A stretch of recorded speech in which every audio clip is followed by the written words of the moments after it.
성경에는 동전의 양면, 성급한 일반화의 오류, 나무를 보고 숲을 판단할 수밖에 없는 말씀들이 많습니다. 결국 사람이 낮은 지식으로는 이해하기 어려운 말씀들이 많다는 것입니다. 그로 인해 성경에 대한 전반적인 이해가 필요하다며 사람이 지혜로 이를 파고드는 학문이 바로 신학인데, 사실은 주님의 마음을 모르기 때문에 각자의 해석이 달라지는 것뿐입니다. 모든 이해와 해석은 하나님 중심으로 되어야 하지만 그보다 훨씬 낮은 사람의 지혜가 성경을 해석하려 들다 보니 갖가지 문제들이 생기게 된 것이고요. 그래서 오늘은 그 대표적인 예를 몇 가지 들며 제목과 같이 편파적인 주장만을 앞세우는 잘못에서 벗어나 말씀에 대한 올바른 이해를 가지고자 합니다. 대표적으로 요나의 표적과 바알세불의 예가 있고, 우선 요나의 표적은 악한 세대가 표적을 구하나 보여줄 것은 이것밖에 없다고 하신 구절에 나오는데, 여기서의 핵심은 죽은 지 3일 뒤 주님의 부활에 대한 것을 요나를 통해 알려주신 것뿐이나, 이를 통해 일부 사람들은 봐라, 표적을 행하면 안 된다는 억지 주장에 악용하고 있습니다. 바알세불도 마찬가지죠. 지금 시대의 치유는 다 악한 것들이 하는 것이다 하는 주장도 이 말씀에 대한 이해가 없기 때문이고, 주님이 거짓 선지자에 대한 말씀도 이해가 없어 역시나 치유를 해서는 안 된다에 악용되고 있습니다. 먼저 알아야 할 것은 병을 주는 주체인데, 악한 것이 병 주고 약 주고는 말이 안 된다며 주님은 바알세불을 언급하시며 이미 성경에 알려주셨습니다. 그러니 지금 시대의 치유는 다 악한 것들이 하는 것이다는 어불성설이죠.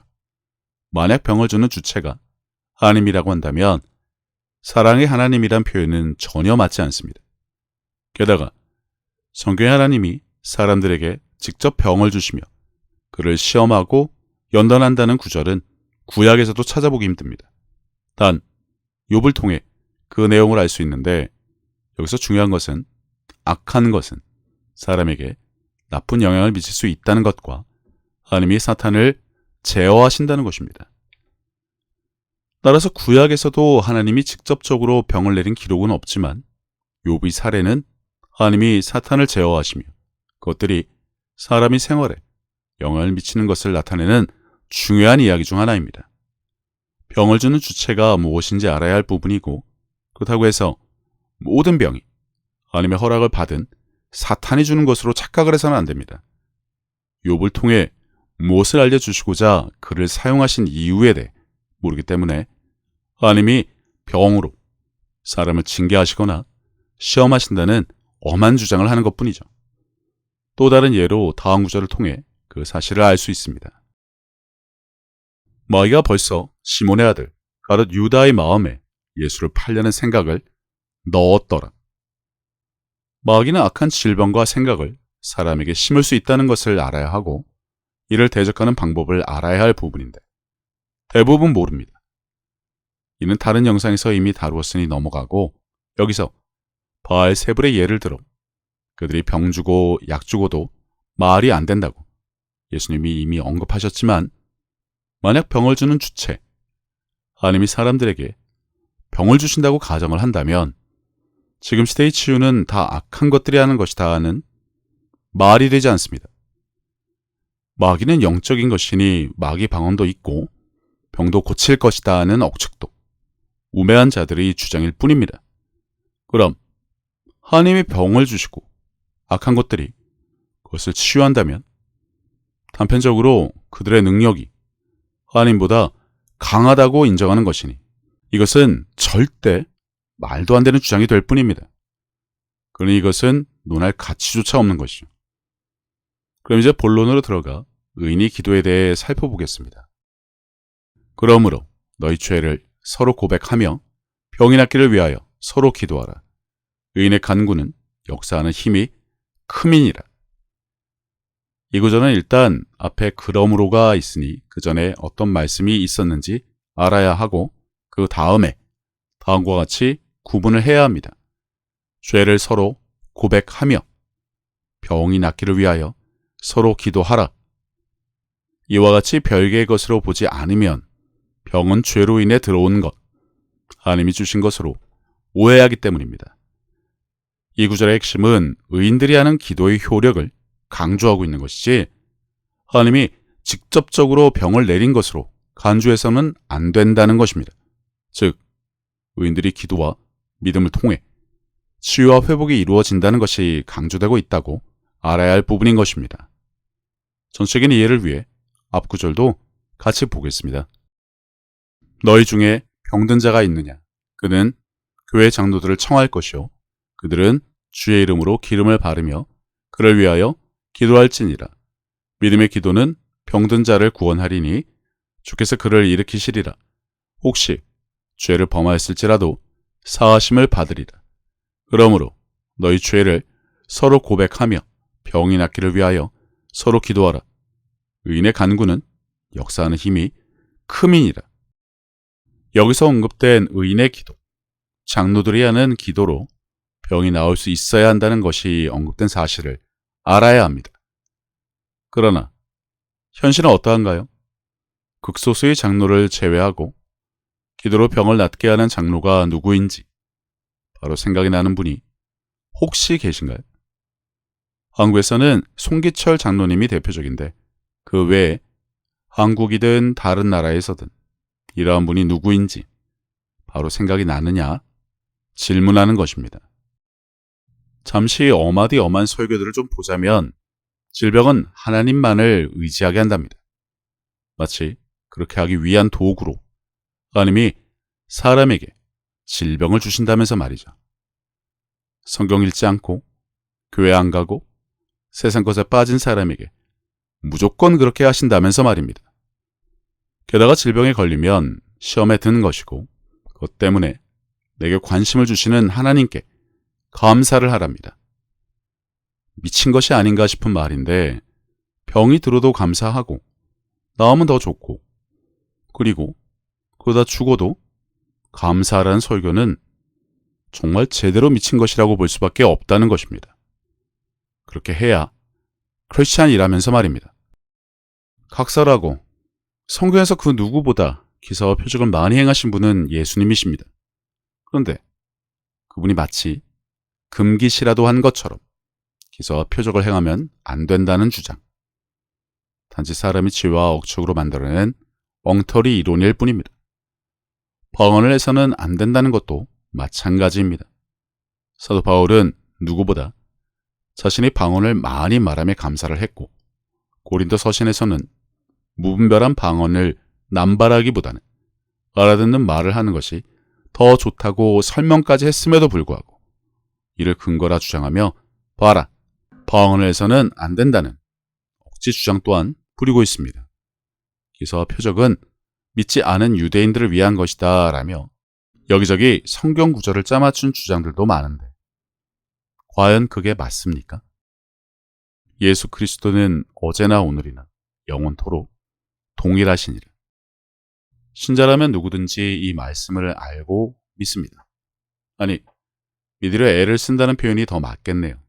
왜냐하면 이런 자들이 부리는 억지는 이 말씀에 정확히 반대가 되는 대적하는 일이기 때문이죠. 주님은 동일하시지 않다는 것입니다. 그 당시 공생의 기간 잠시 이벤트로 보여주신 것뿐이지 제자도 다 죽었으니 이제 성령도 표적도 방언도 다 끝난 것처럼 구는 것이 이 말씀에 맞는 언행이냐는 것입니다. 지금도 성경을 읽고 기도하고 하나님을 찾는 이유 바로 이것 때문인데 그러면서 기사와 표적은 끝이 난 것으로 여기는 것은 무지로 인해 어쩔 수 없는 일이며 주님이 하신 일을 지금도 이어서 하지 못하는 자들이 궁색한 변명일 수밖에 없지만 그럼 의인의 기도는 어떠한가요? 표적에 따르지 않아 손을 얹어 질병과 귀신을 쫓아내지 못하면 의인의 기도를 통해서라도 이러한 일이 빈번하게 세상 곳곳에서 일어나야 하는데 지금 그러냐 이겁니다. 아니죠. 가뭄에 콩나듯이 일어납니다. 하지만 오늘의 영상 제목처럼 무엇이 옳고 그르다고 따지거나 한쪽이 틀렸다고 억지를 부리는 것은 정말 우매한 자들이 성경을 모르고 탁상공론, 갑론을박, 도토리 키재기를 하는 것뿐입니다. 이러한 시간 낭비를 하기보다는 무엇보다 병든 자를 주님의 긍휼한 마음으로 대하고나 있는지, 주님의 일을 이어서 낫게 하고 자유롭게 해주겠다는 마음부터 가지고나 있는지 점검을 해야 한다는 것입니다. 주님은 너희가 이르는 동안 내 자녀 하나가 죽었다, 지금 하나가 또 죽었다라며 분명하게 알려주셨습니다. 이론과 신념과 주장 때문에 지체할 이유가 없습니다. 주님의 일을 이어서 해야 하는 책임에 대해 누구나 다 공감하고 참여를 해야 하기 때문입니다. 성경에는 젖과 단단한 음식의 비유가 나옵니다. 그 단계에 맞게 주님의 일을 이어서 하는 것이 중요하지, 이러한 것은 하지도 않으면서 기사와 표적도 따르지 않고 의인의 기도로 병을 낫게 하지도 못하면서 사람이 감히 성경 말씀을 지적하고 판단하고 비판하는 것은 정말 정신이 나간 것이 아니면 결코 해서는 안 되는 것입니다. 표적에 따르면 손을 얹어 예수 이름으로 명하면 됩니다. 그것이 안 되면 의인의 기도를 해서 도우면 될 일입니다. 베드로가 오순절 사건 이후 했던 것처럼, 그리고 아직 따르지 않으면 의인의 기도로 그 일이 일어나게 하면 될 뿐이니까요. 이 영상을 통해 밝히고 싶은 것 중에 하나는 왜 기사와 표적을 마치 해서는 천벌을 받는 것처럼 여기냐는 것입니다. 반대로 의인의 기도로 무엇 하나 제대로 해본 적도 없는 자들이 말입니다. 질병은 누군가 손을 얹어야만 낫는 것이 아닙니다. 기도를 해서도 스스로 대적해서도 얼마든지 병이 나을 수 있음에도 불구하고 하면 안 된다, 끝났다, 악한 것들이 한 것이라며 억지를 부리는지 지금도 전혀 이해할 수 없습니다. 오직 기도로 빌고 빌어서 되면 다행이고, 아니면 하나님의 뜻이 아니었다며 책임을 전가하는 일이 과연 맞는지 생각해 보기 바랍니다. 할 수 있는 일이 있음에도 불구하고 하지는 않으며 옳고 그름만 따지고 있는 것이 하나님이 원하시는 일이 아님은 너무나 분명한 사실이니까요. 나와 함께 아니하는 자는 나를 반대하는 자요, 나와 함께 모으지 아니하는 자는 해치는 자니라. 그러므로 내가 너희에게 이르노니 사람에 대한 모든 죄와 모독은 사하심을 얻되 성령을 모독하는 것은 사하심을 얻지 못하겠고, 무지로 인해 모르거나 할 줄 몰라 못하는 것은 어쩔 수 없습니다. 배우면 되고 알면 그만이니까요. 그러나 이러한 불필요한 논쟁 가운데 사람들은 결코 씻을 수 없는 잘못을 범하고 있는데, 그것은 바로 성령을 모독하는 일입니다. 내가 주일일 때 너희가 먹을 것을 주지 아니하였고, 목마를 때 마시게 하지 아니하였고, 나그네 되었을 때 영접하지 아니하였고, 헐벗었을 때 옷 입히지 아니하였고, 병들었을 때와 옥에 갇혔을 때 돌보지 아니하였느니라 하시니, 그들도 대답하여 이르되 주여, 우리가 어느 때 주께서 줄이신 것이나 목마르신 것이나 나그네 되신 것이나 헐벗으신 것이나 병드신 것이나 옥에 갇히신 것을 보고 공양하지 아니하더이까. 이에 임금이 대답하여 이르시되 내가 진실로 너희에게 이르노니 이 지극히 작은 자 하나에게 하지 아니한 것이 곧 내게 하지 아니한 것이니라 하시니라. 부지불식간에 이러한 일이 일어나는 것처럼 성령을 모독하는 것도 마찬가지입니다. 잘못된 지식과 정보, 그리고 교육과 설교를 핑계로 삼을 수 없습니다. 목사가, 교수가 잘못 알려준 것이 면책사유가 될 수 없다는 것은 우리는 모두 성경을 가지고 있고 읽었기 때문입니다. 다른 영상에서 다뤘던 내용인데, 성경에는 예수의 이름에 대한 언급이 자주 나옵니다. 그만큼 중요하다는 것이죠. 그럼 먼 훗날 심판 때 혹시나 이런 질문을 받으면 어떻게 대답을 하겠습니까?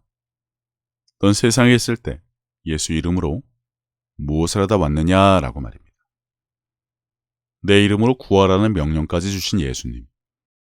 그 의미를 모른다는 것은 절대 이유도 변명도 핑계도 될 수 없습니다. 물론 아무것도 하지 않은 것도 포함해서 말입니다. 끝으로 한 가지만 더 보겠습니다. 바로 스게와의 7 아들인데 일단 성경부터 보시죠. 이에 돌아다니며 마술하는 어떤 유대인들이 시험삼아 악기 들린 자들에게 주 예수의 이름을 불러 말하되 내가 바울이 전파하는 예수를 의지하여 너희에게 명하노라 하더라. 유대의 한 제사장 스게와의 7 아들도 이 일을 행하더니 악기가 대답하여 이르되 내가 예수도 알고 바울도 알거니와 너희는 누구냐 하며 악기 들린 사람이 그들에게 뛰어올라 눌러 이기니 그들이 상하여 벗은 몸으로 그 집에서 도망하는지라. 예수의 이름 제대로 알지 못하고 행하면 이러한 일이 일어날 수밖에 없습니다. 이것은 다음 영상 주님의 올바른 도구편에서 다루도록 하겠습니다.